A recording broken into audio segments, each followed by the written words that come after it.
Welcome to The Jump. I'm Rich Bowers, and stay with me is Matt and Amber. Good morning, good afternoon to you both. Today, we are going to talk about what else? What else can we talk about this week besides the Apple Vision Pro? It is everywhere. Announcements left and right. Apple has been marketing the heck out of it. And on TikTok, Instagram, Facebook, you see all these videos of people wearing it when they probably shouldn't be. I'm looking at you, Tesla drivers. But to get us started here, what is the Apple Vision Pro? Amber, can you kick us off with a little bit of details about it? Sure, let's talk about it because this is actually a really exciting topic. It's a combination of both the virtual reality headset and the addition of an augmented reality spatial computer sort of system. So you can do a multitude of things on this headset, kind of similar to Meta's Quest. But the technology there is so much more sophisticated, and the eye tracking is unparalleled. And so you can watch movies almost like you're real time in the cinema. Like, let's say if you're on an airplane, small confined space, but you're watching it just like you're there in the movies. That's the type of reality that this headset brings to you and gives to you, and adds the additional benefit of the augmented reality. It sounds incredible. It looks incredible. And you mentioned, I think a great place to start here is you mentioned Meta's Quest, Oculus. Some of us may be familiar with as well.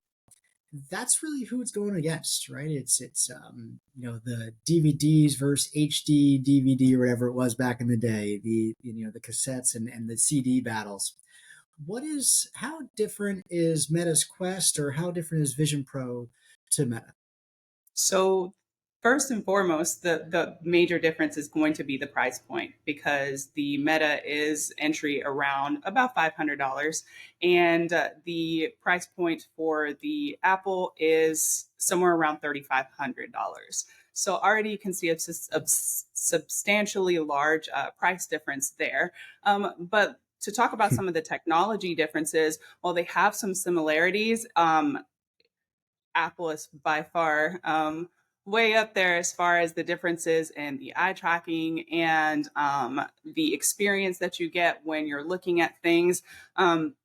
Meta's Quest is a little bit lighter weight. So there's been some kind of back and forth about how heavy this new set is and how users will have to, it strains the neck and the head, and you probably don't want to wear it long term. But I can see that changing very quickly over time. Of course, everything when it's new comes out very big and bulky, and then we get lighter, faster, better. So this is just going to continue to get so much better.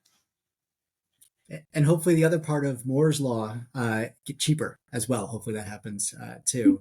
So, and you're right. They're actually saying it's basically like an iPad on your head, and all of it is in the front, right? Whereas the Quest, you have the battery pack in the back, and it balances out a little bit.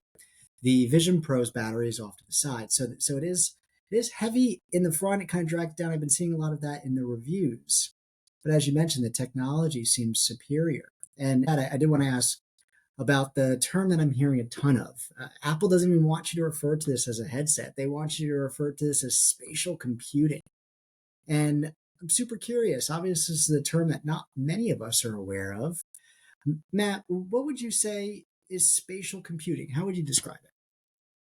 Yeah, so thanks, Rich. As Amber said, she's used the term augmented reality, and that technology and applications have been around for a few years now, which is incorporating what Apple's calling spatial computing. And so, I'll get into kind of some definitions, but an example off the top of my head.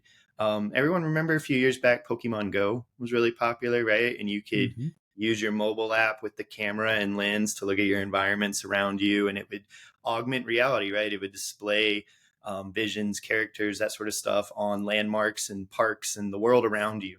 That is using spatial computing. But now we transfer that to our headset.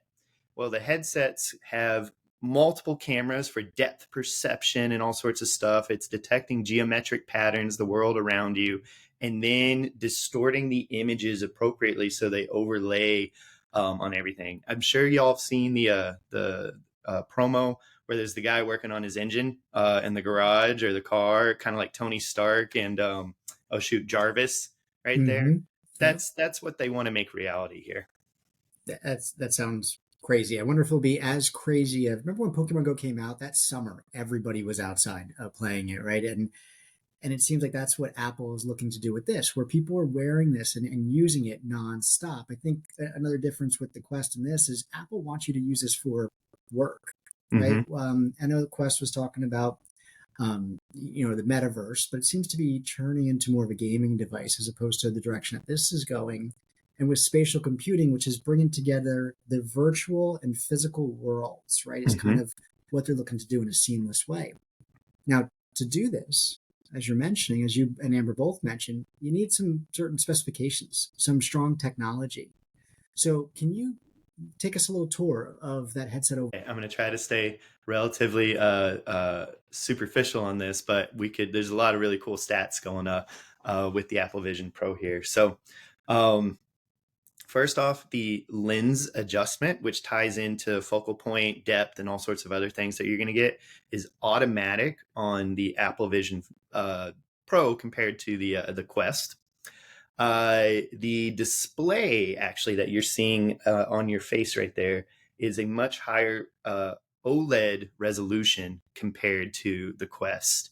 And with that, it's got a slightly lower refresh rate, so how quickly the image is updating in front of you, but it's very negligible. The Quest is 120 hertz. And the Vision Pro is 100 hertz. High definition resolution. It uses the M2 chip, very, very powerful.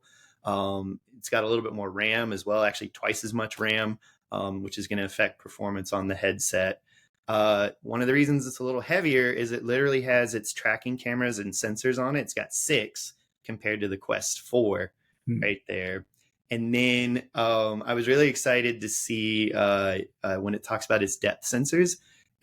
Have y'all heard of LiDAR? Familiar with that is? Amber, maybe? They use it on aircraft and all sorts of other areas of depth perception technology where that's needed. And so that's literally strapped to your face right now as well. Previously, when I heard LiDAR, I was thinking helicopters. But now that's on your headset right here. I could keep going. Hand tracking, eye tracking, face tracking. The Quest doesn't have the level of eye tracking really at all like the Vision Pro does. And same thing with the face tracking. Actually, how are you reacting? You know how we smile with our eyes after COVID and that sort of stuff too. So it's got a little bit of an emotional intelligence that it's picking up on. A lot of great things. The eye tracking is incredible, right? Basically, when every review that I see is you just look at something and you can click it with your hand on the side, right? Overall, and it just opens up. For instance, they were talking about open up apps or going through your calendar and even kind of moving with your hand like this. The physics take place and the screens move that way. And the massive factor here is the mixed reality that we keep talking about, and the technology allows this. And this is something that, if you look at the history of Tim Cook, the CEO of Apple, he's been talking about this for years, specifically on augmented reality, AR. So saying AR allows individuals to be present in the world, and that's been their real driving factor, right? So with all these specifications in mind, these cool features, well, it's going to come down to the success of probably augmented reality and mixed reality, right? So, Amber, is this a situation where the Vision Pro is saying, move over virtual reality, move over VR? AR is where the future is. Is that what's happening? Oh, I absolutely think so. And I might be biased here, and maybe showing my age a little bit, but you remember all those movies where they kind of do the hands with the big screens and it's all virtual, like virtual, and you can just touch things here and there. I think that's Mm-hmm. absolutely the way we're going. 10 years ago when these movies first came out, we're like, oh, that's so cool. And now it's becoming a thing of the realities. So it's just going to continue to get more complex. And I'm so excited to see where this is going to go because it's going to be amazing. Excellent. And do you agree then probably the virtual reality, you kind of feel like you're in a box alone? And maybe that's a factor where this allows you to feel like you're actually in the world, interacting with others a Yes. little bit more, right? Yes, exactly. Exactly. Perfect. So, Matt, as we wrap on up, this seems like an incredible device. Any thoughts on where you think this can lead and maybe even in learning and development capacity too? Oh, absolutely. That's kind of immediately where my thought process was going, especially after what Amber just said about the aspects of augmented reality, being able to interact with things that aren't in your world but overlaid in your world. You think of surgeries, hospital rooms, procedures, being able to safely kind of navigate, run through a pre-check, not just for students, but surgeons and doctors are also, before a procedure happens, they do kind of a pre-flight check as well to make sure everything's where it needs to be, any contingencies they need to account for, so on and so forth. From a maintenance engineering standpoint, technicians, mechanics, all that sort of stuff, interacting with machinery, equipment, going back to healthcare, veterinarian aspects as well, because their patients don't speak and tell them where it hurts too. Mm-hmm. So the applications are almost boundless. Yeah, endless possibilities. I can't wait to see where this goes. One thing too, just so there's no surprises, not all the apps are on this yet. Some of them, like Netflix and Spotify, but YouTube just said they were going to allow it. Right now, you can look at Excel, WebEx, and Slack. So we'll keep an eye on this. Matt, Amber, always super informative. For The Jump, I'm Rich Bowers. Take care, everybody.